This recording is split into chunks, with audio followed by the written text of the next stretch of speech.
नमस्कार प्यारे विद्यार्थियों, मैं हूं भौजिक शहर और आप देख रहे हैं देवश्री क्लासेज। आज है 25 जुलाई।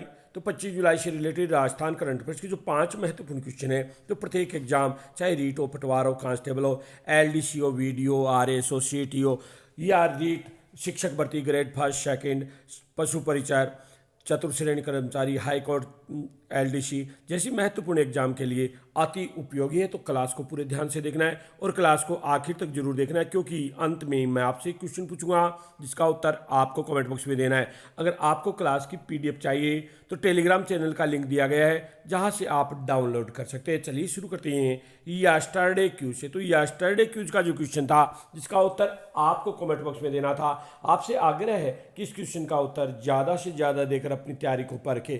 राजस्थान के पात्र परिवारों को राज्य के बाहर भी 25 लाख रुपए तक कैशलेस उपचार किस योजना के अंतर्गत उपलब्ध करवाया जाएगा। ये क्वेश्चन आपको पूछा था, जिसका सही उत्तर है ऑप्शन नंबर सी, मुख्यमंत्री आयुष्मान आरोग्य माँ योजना। यानी जिन बच्चों ने भी ऑप्शन नंबर सी उत्तर दिया है, उनको उज्जवल भविष्य की हार्दिक शुभकामना और बहुत बहुत बधाई। मुख्यमंत्री आयुष्मान आरोग्य योजना के तहत पात्र परिवारों को अब राज्य से बाहर भी कैशलेस उपचार की सुविधा मिल रही है।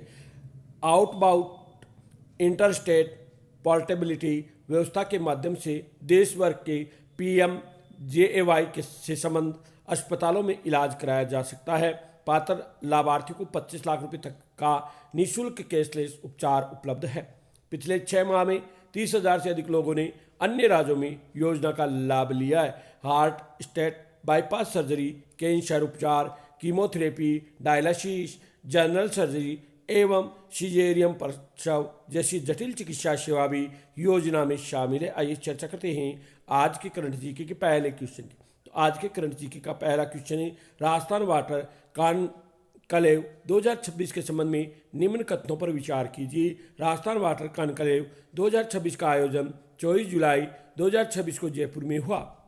कॉनक्लेव का आयोजन ईटी गवर्नमेंट द्वारा किया गया, जबकि राजस्थान सरकार होस्ट पार्टनर रही। तो दोनों कथन ही बिल्कुल सत्य है, यानी ऑप्शन नंबर ए हमारे इस क्वेश्चन का उत्तर बिल्कुल सही हो जाता है।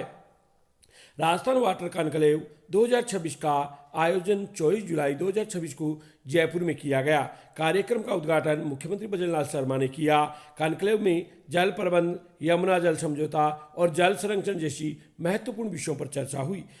आयोजन ET government the economics times द्वारा किया गया, जबकि राजस्थान सरकार होस्ट पार्टनर रही थी। आइए चर्चा करते हैं अगले क्वेश्चन की। तो अगला क्वेश्चन है, राजस्थान के एक्सप्रेसवे विकास के संबंध में निम्न कथनों पर विचार कीजिए। नेशनल हाई स्पीड कॉरिडोर और ग्रीनफील्ड एक्सप्रेसवे से सबसे अधिक लाभ राजस्थान को मिला है। राजस्थान में 1192 किलोमीटर एक्सप्रेसवे का निर्माण हुआ है, जो देश में सर्वाधिक है।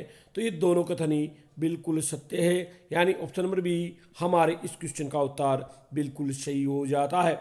नेशनल हाई स्पीड कॉरिडोर और ग्रीनफील्ड एक्सप्रेसवे में राजस्थान सबसे अधिक लाभान्वित राज्य बना है।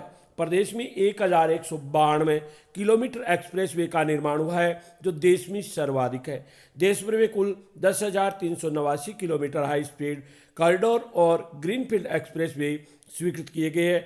इनमें 4,809 किलोमीटर का निर्माण कार्य पूरा हो चुका है। वर्तमान में राजस्थान लगभग 1/4 नेशनल एक्सप्रेसवे राजस्थान से होकर गुजरते हैं। आइए चर्चा करते हैं अगले क्वेश्चन की। तो अगला क्वेश्चन है, international wedding and tourism conclave 2026 के सीजन 3 का आयोजन 19 से 20 जुलाई 2026 को कहाँ हुआ था। तो इसका आयोजन जयपुर में हुआ था, यानी ऑप्शन नंबर सी हमारे इस क्वेश्चन का उत्तर बिल्कुल सही हो जाता है। IWTC सीजन 3 का आयोजन 19 से 20 जुलाई 2026 को फेयरमेट होटल जयपुर में हुआ। मुख्यमंत्री, उप मुख्यमंत्री और पर्यटन मंत्री दिया कुमारी ने सम्मेलन को संबोधित किया। राजस्थान को वर्ष भर में के वेडिंग डेस्टिनेशन के रूप में विकसित करने पर जोर दिया गया। शेखावाटी, जैसलमेर, बाड़मेर, डूंगरपुर, भरतपुर और पुष्कर को नए वेडिंग डेस्टिनेशन के रूप में विकसित करने की दिशा में बात की गई। सम्मेलन में देश विदेश के 600 से अधिक प्रतिनिधियों ने भाग लिया था। आइए चर्चा करते हैं अगले क्वेश्चन की। तो अगला क्वेश्चन है, निम्न कथनों पर विचार कीजिए। क्षितिजा शर्मा का चयन अंडर 19 कॉर्कबॉल टीम में हुआ है। वे 26 से 31 जुलाई 2026 तक बैंकॉक में आयोजित IKF अंडर 19 एशिया कॉर्कबॉल चैंपियनशिप में भारत का प्रतिनिधित्व करेगी। तो ये दोनों कथन ही बिल्कुल सत्य है, यानी ऑप्शन नंबर सी हमारे इस क्वेश्चन का उत्तर बिल्कुल सही हो जाता है। राजस्थान की उभरती खिलाड़ी क्षितिजा शर्मा का चयन भारतीय अंडर 19 कॉर्प बॉल टीम में हुआ है। वे 26 से 31 जुलाई 2026 तक बैंकॉक थाईलैंड में आयोजित IKF अंडर 19 एशियाई कॉर्प बॉल फॉर चैंपियनशिप खेलेगी। प्रतियोगिता में एशिया के कई देशों की टीमें भाग लेगी। क्षितिजा अंतर्राष्ट्रीय स्तर पर भारत और राजस्थान का प्रतिनिधित्व करेगी। आइए चर्चा करते हैं अगले क्वेश्चन की। तो अगला क्वेश्चन है, राजस्थान के चिकित्सा एवं स्वास्थ्य विभाग को विश्व तंबाकू निषेध दिवस अवार्ड 2026 किस संस्था के द्वारा प्रदान किया गया? तो ये अवार्ड तंबाकू निषेध दिवस अवार्ड 2026 विश्व स्वास्थ्य संगठन यानी WHO के द्वारा दिया गया। ऑप्शन नंबर डी हमारे इस क्वेश्चन का उत्तर बिल्कुल सही हो जाता है। राजस्थान के चिकित्सा एवं स्वास्थ्य विभाग को WHO द्वारा विश्व तंबाकू निषेध दिवस अवार्ड 2026 से सम्मानित किया गया है। सम्मान 24 जुलाई 2026 को नई दिल्ली में आयोजित समारोह में प्रदान किया गया। राज्य की ओर से डॉक्टर एशन धौलपुरिया ने ये पुरस्कार प्राप्त किया। यह सम्मान वर्ष 2025-26 में राष्ट्रीय तंबाकू नियंत्रण कार्यक्रम के प्रभावी क्रियान्वयन, नवाचार और जन भागीदारी के लिए दिया गया। आइए अब चर्चा करते हैं उस क्वेश्चन की जिस क्वेश्चन का उत्तर आपको कमेंट बॉक्स में देना है। वह फॉर्टी ने 482 करोड़ रुपए की MOU किस देश की सरकार के साथ की है? इस क्वेश्चन का उत्तर आपको कमेंट बॉक्स में देना है। तो ज़्यादा से ज़्यादा क्वेश्चन का उत्तर देकर अपनी तैयारी को परखें। आज की क्लास में इतना ही। क्लास कैसे लगी कमेंट करके जरूर बताना, लाइक शेयर कमेंट जरूर करना। अगर चैनल पर पहली बार आए तो सब्सक्राइब करना न भूलना। पूरी क्लास देखने के लिए बहुत बहुत धन्यवाद। जय हिंद, जय भारत, जय जय राजस्थान।